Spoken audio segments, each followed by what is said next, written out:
I think being in a military community, it prunes you and it builds you to be a person of character, especially as a military spouse.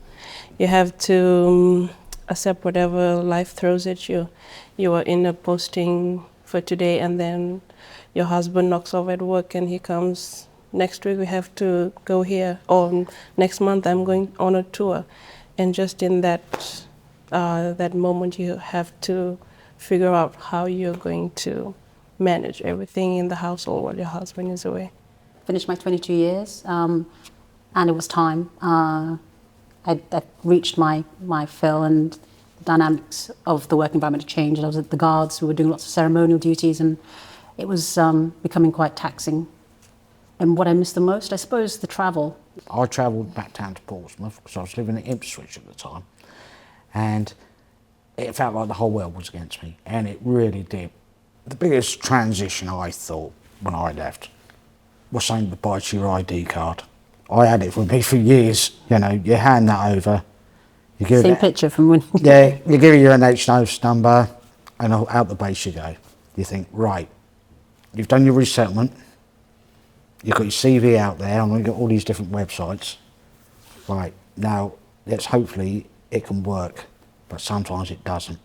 So sometimes you have to push something in the right direction. I came into this other company, I just felt like a fish out of water.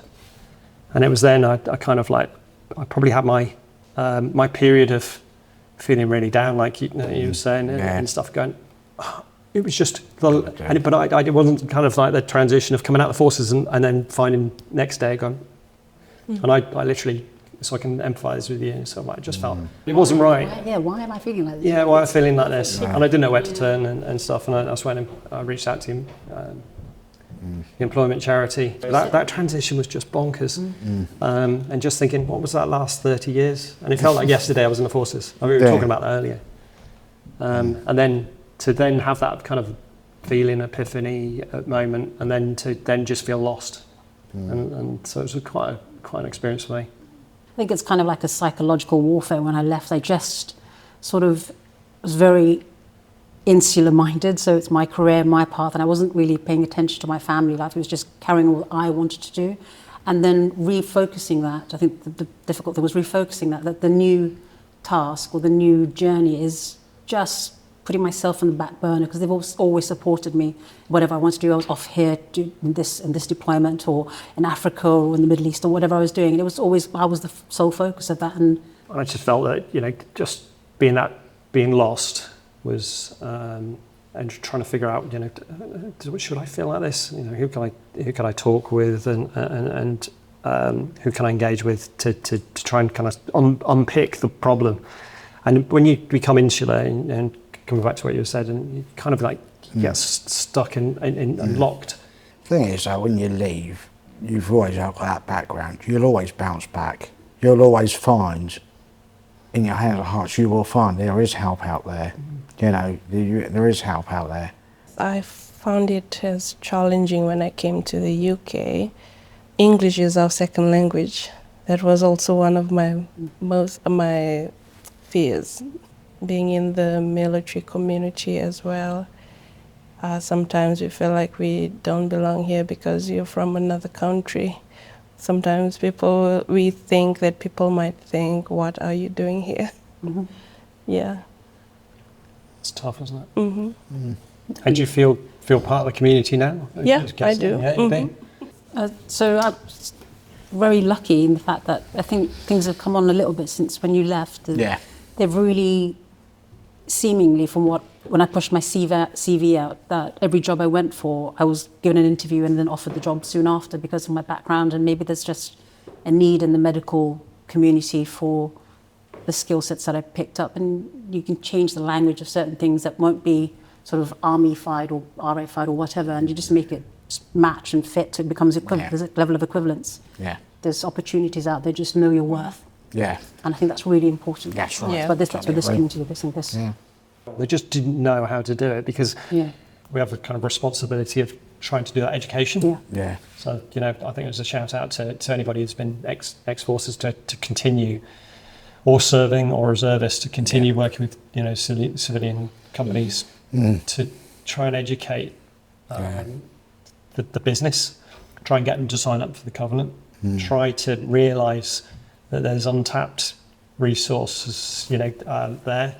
Forces are regarded as some of the most highly trained forces in the world. And I think that's, taking that alone, we should be looking at resources from the forces and then translating them in and getting them into the workforce to continue the good work that they do and all their training and the kind of their ethos, as you said, coming to work on time and having just even a peppering of ex-forces people in your team, your workforce, really does make a difference. When you're serving, the time you spent, and then when you go into civilian life, you still hold that pride. It's a making of you. Then I signed up for Forces Employment Charity, and I had an initial call with my employment advisor. It made my day. Because I think no one else calls apart from home and my husband, so she was maybe the third one to call. You just sit on a desk and do your thing. Also networking. So I've been to events where they've provided networking with military-friendly employers. We've connected through LinkedIn and... Well, mine came through from Facebook. Because I'm part it did come through on Facebook. Well, because I'm part of the Shipmates for United and all the naval charities. It just filters through and I thought, oh. You don't know if you don't try. And that's kind of like your forces mentality. I could tell Luisa a year ago, you will survive and you will be fine. That's all I need to hear. That's what I need to hear. That's all I needed, really. You just don't have the language in that moment. Or I didn't have that language in that moment. So I think I was in denial. And I was lucky because I was studying at the time and stuff when I left. And I think it was a case of just ignore it. And just, which is probably the worst position you need to face it on. What would you have said to yourself when you left that day that you left to maybe...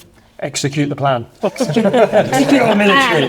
Do the plan. You are the plan. In fact, it was later on. It was later on in life. I was working next. He was about the most military person that's never been in the military. And I said, "What's the?" I was asking him, "So what's the plan?" He said, "David, you're the plan. Do it." Yeah. It can be a bumpy road, or it can be brilliant, and everybody's journey is different. That's right. But if you don't execute the plan, you can only blame yourself. Correct. I don't think I was prepared as much as I thought, and that's why I hit that bumpy road. That's why I smashed into that brick wall at 100 miles an hour, and I thought, it's just hit me. But, lessons are learned, and that's what we're all on the planet for. Just hearing the similar stories from massively different arms of the military and different places in England, I feel like coming into this moment, part of something again, which is something that you get in the military, and that's really stood out to me. That I feel like I'm not alone, and we are achieving this sort of apart, but in this moment together. This. I don't know if we can have one statement which binds us all, but I think the feeling of trying to achieve something beyond us, something for others. I think I don't feel alone. That is what I'm getting at. Sorry, I'm babbling, but I don't feel alone. So thank you very much. You're welcome. Yeah.